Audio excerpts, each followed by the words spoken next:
അസ്സലാമു അലൈക്കും വറഹ്മത്തുള്ളാഹി. പ്രിയമുള്ളവരെ, ഇന്നത്തെ എൻ്റെ വീഡിയോ സ്വന്തം മക്കൾക്ക് നല്ല വിദ്യാഭ്യാസം നൽകണമെന്ന് ആഗ്രഹിക്കുന്ന മാതാപിതാക്കളുടെ ശ്രദ്ധയിലേക്ക് വേണ്ടിയാണ്.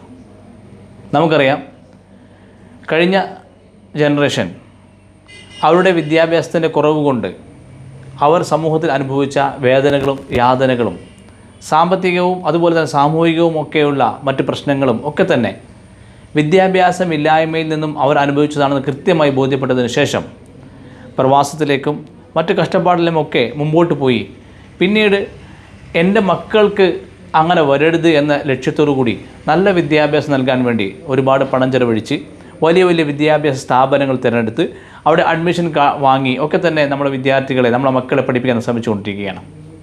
എന്നാൽ ഈ അവസരങ്ങളിൽ കുട്ടികൾക്ക് കൃത്യമായി പഠിക്കാൻ കഴിയുന്നില്ല. ലേണിംഗ് ഡിസബിലിറ്റിയുമായി, പഠന വൈകല്യങ്ങളുമായി ചികിത്സയ്ക്ക് വരുന്നവർ ഒരുപാടുണ്ട്.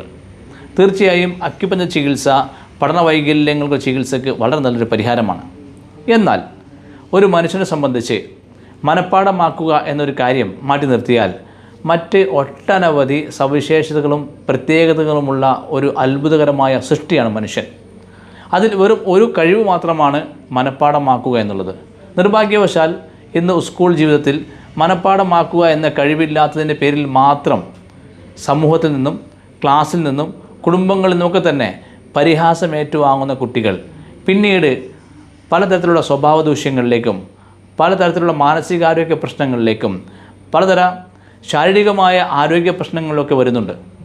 ഇങ്ങനെയുള്ള ചികിത്സകൾ സമീപിക്കുമ്പോൾ പലപ്പോഴും ഇത്തരം കുട്ടികൾക്ക് തെറ്റായ വിദ്യാഭ്യാസം നൽകുന്നതിൻ്റെ ഭാഗമായി, അല്ലെങ്കിൽ ഈ കുട്ടികളുടെ പ്രത്യേകതയെ കൃത്യമായി മനസ്സിലാക്കാൻ കഴിയാത്തതിൻ്റെ ഭാഗമായി നാം കാണുന്നൊരു കാര്യമാണ്.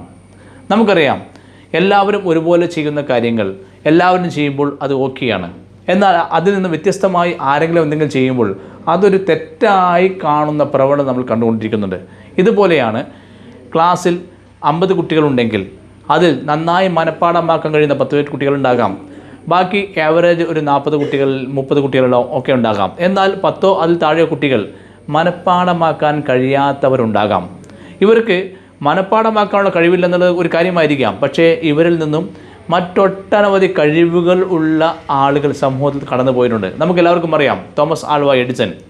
അദ്ദേഹത്തിൻ്റെ കുട്ടിക്കാലത്ത് വിദ്യാഭ്യാസത്തിൻ്റെ പേരിൽ സ്കൂളിൽ നിന്ന് പുറത്താക്കിയ വ്യക്തിയാണെന്ന് നമുക്ക് ചരിത്രങ്ങൾ കാണാൻ കഴിയുന്നുണ്ട്. എന്നാൽ ലോകത്ത് ഒട്ടനവധി കണ്ടുപിടുത്തങ്ങൾ നടത്തിയതിൽ വലിയ ലോകശ്രദ്ധ നേടിയ വ്യക്തിയാണ് തോമസ് ആൽവ എഡിസൺ.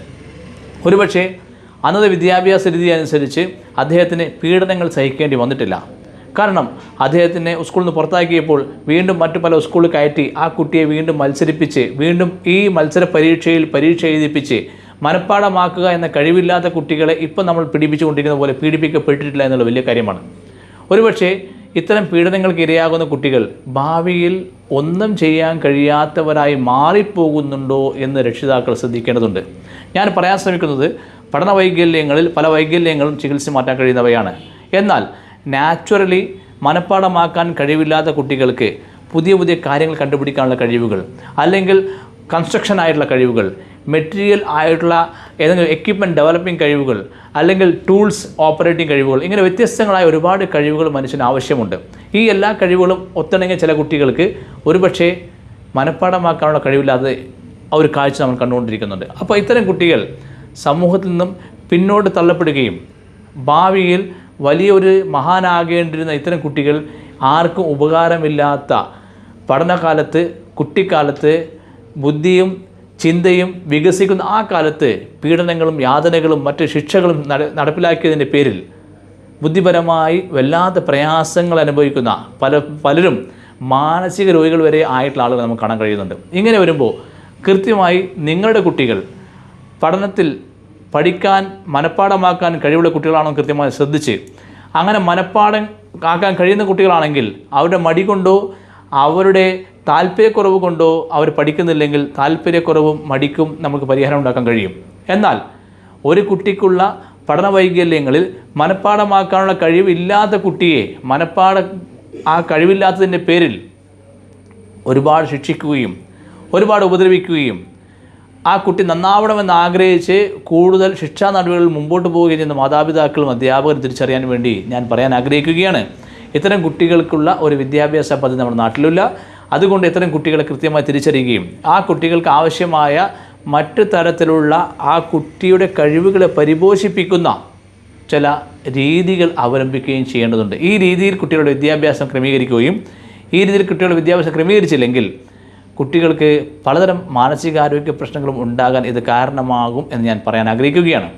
തീർച്ചയായും കുട്ടികൾ തെറ്റ് ചെയ്യുമ്പോൾ ശിക്ഷിക്കണം. എന്നാൽ കുട്ടികളുടെ ബലഹീനതകൾക്കോ കുട്ടികൾക്കുള്ള കഴിവ് കുറവുകൾക്കോ ശിക്ഷിക്കുന്ന രീതി നല്ലതല്ല.